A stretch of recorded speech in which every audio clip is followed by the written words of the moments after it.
I can't even count the number of ways he said he would kill me.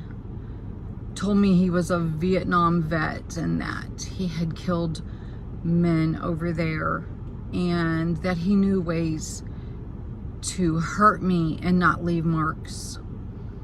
And he knew ways to kill me and leave me where I wouldn't be found.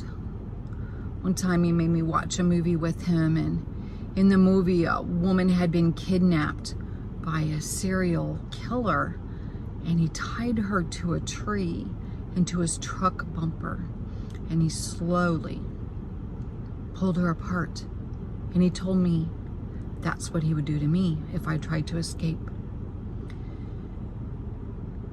So I tell you these things so that those of you who wonder why women don't escape, where are we gonna go?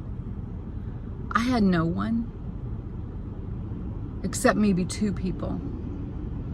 And he knew where one of those people lived. And he knew where my family was, even though they were in a faraway state. So if I were to go to someone for help, he would follow me. And so I knew they'd be in danger too, and I wasn't up for that.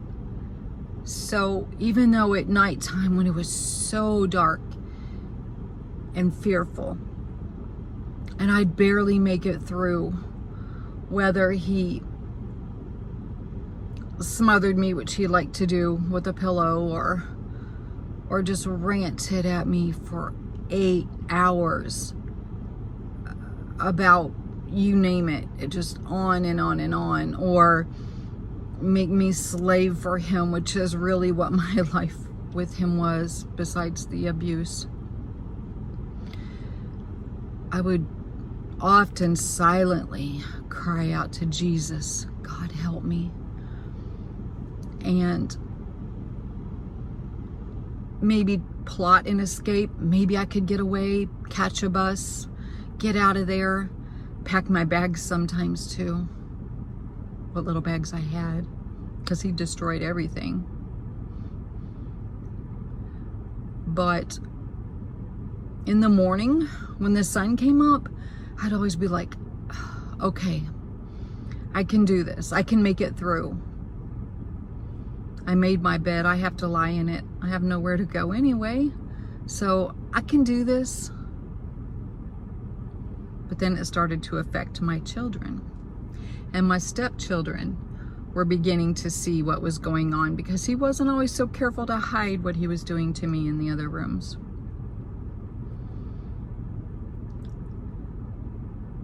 So I did escape. Even that's a crazy story in itself. And I did go into hiding. Not the proper kind, because even when I called a church for help, I was told by the pastor who answered the phone, or who called me back. I can't remember if I left a message and he called me back, but it was like, ma'am, we think you need to pray about it. I'm like, what do you think I've been doing? Here I'm thinking he's gonna kill us all, and you tell me pray about it? I had been. People in my church, they didn't know, and some of the women there were horrible to me anyway. Yeah, I felt like junior high. But not all churches are that way, and certainly born-again believers aren't that way. I know some fantastic ones today who would never do that and would have been there in a heartbeat for me. But back then, I didn't have anyone. So when you ask, why didn't she leave? Just so you know, that's the most dangerous time for a woman and her children, is when they are leaving. Sometimes it's better and there's more control if you stick it out and make it through those horrible nights. But I hope it makes sense and helps you understand. The dynamics are just unbelievable. Before I got into that relationship, I was like, no man will ever hurt me and get a second chance to do it. But when you're already broken and the man, a predator, sees that and you become part of his life, He knows how to take advantage of you. It's called grooming. It's not just sexual grooming. There's grooming for abuse too, domestic violence. Then the manipulation and the mind games. Oh my gosh. One of his favorite things to call me, gutter slut. And made it bad that I had been a survivor. I had some, well, he said street smarts, but really I didn't.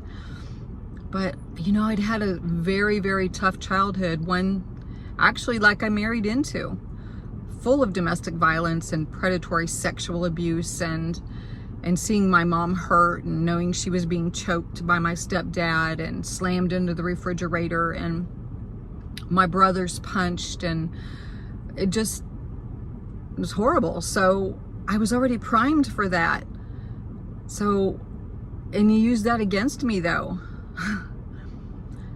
But the point is, so much of it's emotional and mental, and people are broken. And if they feel there's no safe haven, what they gonna do?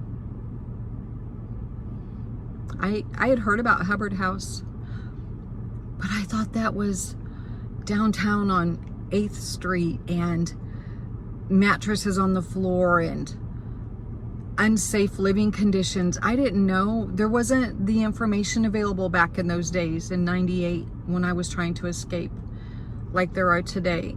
The information that's available today is much easier to find. So I was trapped. But oh, thank God, there came a rescue. And his name? Jesus. Stick around, friends. I'm looking forward to telling you more about him. He's the restorer of my soul, the redeemer, the lover of my soul. And he sent me a good man who loves God first. Never forget that. You want somebody who loves God first, not even you first.